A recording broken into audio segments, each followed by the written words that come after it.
The Falloon bombshell cum scandal seems to be unfolding this morning at a fairly solid rate of knots. The National Party leader, Judith Collins, back with us. Good morning to you. Oh, good morning, Mike. You need this like a hole in the head? Yes, I can tell you that my first concern was for the young woman, and if there were any other young women. Andrew Falloon has just emailed me and to Trevor Mallard, the Speaker, to advise that he has now resigned from Parliament as at now. So he is, as of now, 7:37, gone. Yes. And that would be because there is more than one woman? Well, fresh allegations are starting to surface to me, and his story has clearly changed from yesterday. When I spoke to him yesterday, he advised me he had significant mental health issues and that he was receiving treatment. He did not disclose, when he was given the opportunity, any other instances. There are now, according to media reports and the other possible instances, and his story has changed anyway, so I have now lost all confidence and he has now resigned. Right. So basically he lied to you? Well, he didn't tell the full story on this. This is a very serious issue, and my concern is always that there are other young women out there who may have received similar pictures. Have you asked him that? I have not asked him that, other than to say, is there anything else that you need to let me know about on this? And it has gone from being clearly what was stated as a mistake to now being something quite different. Andrew Falloon, I was concerned when he told me he had significant mental health issues and that he was receiving assistance professionally. I was very concerned to make sure that we got him home to his family and to medical professionals. So I made sure that we got him to the airport and collected from the airport and then driven home by colleagues. But I'm now of the view that he's made the right decision this morning, which is to resign from Parliament altogether. His actions potentially serial? As in there are lots of women? Well, I'd like anyone to come forward. Yesterday afternoon I emailed the young woman and said, is there, let me know if there's anything. Here's my cell phone number. Here's my email. We're disgusted by what has happened to you. Please, is there anything that we can do to assist you, other than what we've done? My plea is to any other woman or anyone else who is being subject to this to let me know, my office know. We will take action. Are his issues, in whatever shape or form he describes them as, news to you at all? In other words, has this come out of the blue? Or did everyone know Andrew Falloon had something going on? Absolutely out of the blue for me. I certainly have not been aware of any issues with him.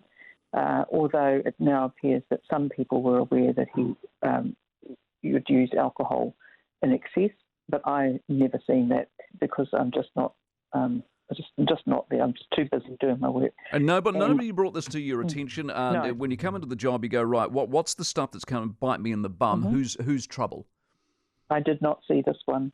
I was not told of this one, and we didn't actually know about this until Friday afternoon. My office knew. I found out on Saturday, and the Prime Minister's office had it from Wednesday. I'm trying to ask this delicately, given the age we live in. But when you claim mental health issues, what's the link between his so-called issues and him behaving reprehensibly the way he has?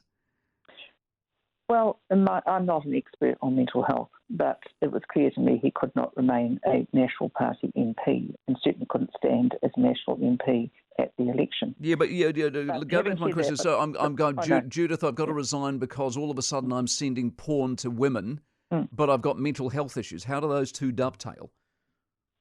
Well, I don't know that they do, but that was the information I had, and I am not a mental health expert, but I have to take someone at their word when they're sitting in my office telling me that they have significant mental health issues and they have for some time and they've been getting professional help, and this is what's behind.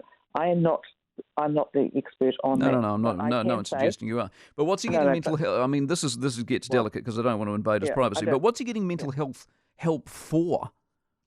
I don't know, and I didn't want to ask because it could be of any sort of nature. And I, again, am not that expert. So the fact from my point of view is that, and my first priority clearly has to be the young woman involved. But I did want to make sure that we got Andrew Falloon home safely. Which is where he is, and he's not coming Yep. back because, as you've just told No. us, he's resigned from Parliament, will not be Yep. back. Having said that, just to bring people up to speed who have missed it this morning, there was a story floated about the place that it was somebody else who grabbed his phone. Did he tell you that story? He clearly told others, Right. but he did not tell me that story. It is clearly a lie. When you say you're getting media reports this morning of second women, maybe more women who would know, who's leaking? Where's this coming from? It's not from us, and that's what I've said too. We have been very careful not to provide anything on a proactive basis to media because of the concern for the privacy, not only of Andrew Falloon's family, but actually of the victim in this case. And so I have also written to the victim and said that if we're very shocked to see that clearly media has information, if any of my staff have been proactively providing that information, then they would be sacked.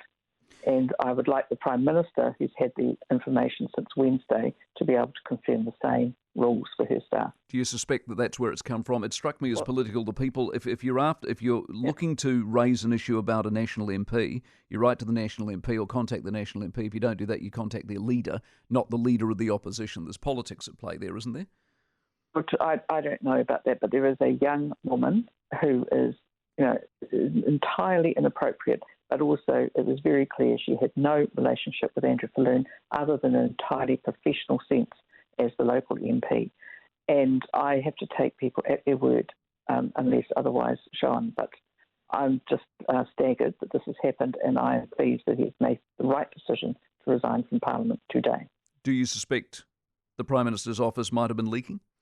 Well, I hope they're not, and I'd like the assurance from the Prime Minister that they haven't. This is a very serious issue for involving, as we know, a young woman as well as ending someone's political career. But it's a young woman who should never have been subjected to what she was, and I would hope that no MP or no Prime Minister's office or any leader's office would think that's appropriate to use for any other reason than the right reason. Does this damage you? I don't think so at all. I think what we need to have is very clear understanding about the culture in Parliament. I'll be taking a very clear and firm message to caucus today. If anyone has any issues that they need to come and discuss with me, they need to come and do that now. And I'm not going to have this sort of behaviour accepted in any way, shape or form, and it is not. Does it damage your party? No, I think what it does do is that it makes everybody sit back and think about how this is a professional work environment and it needs to be treated as such. Culture starts at the top, Mike. I'm the leader of the National Party now. I've been there for a week, and I am going to be demanding that the culture be as professional as I know. Almost every MP that I'm aware of is acting in a very professional manner. I want to make sure everyone understands those are the rules. Appreciate your time as always. Judith Collins, National Party leader.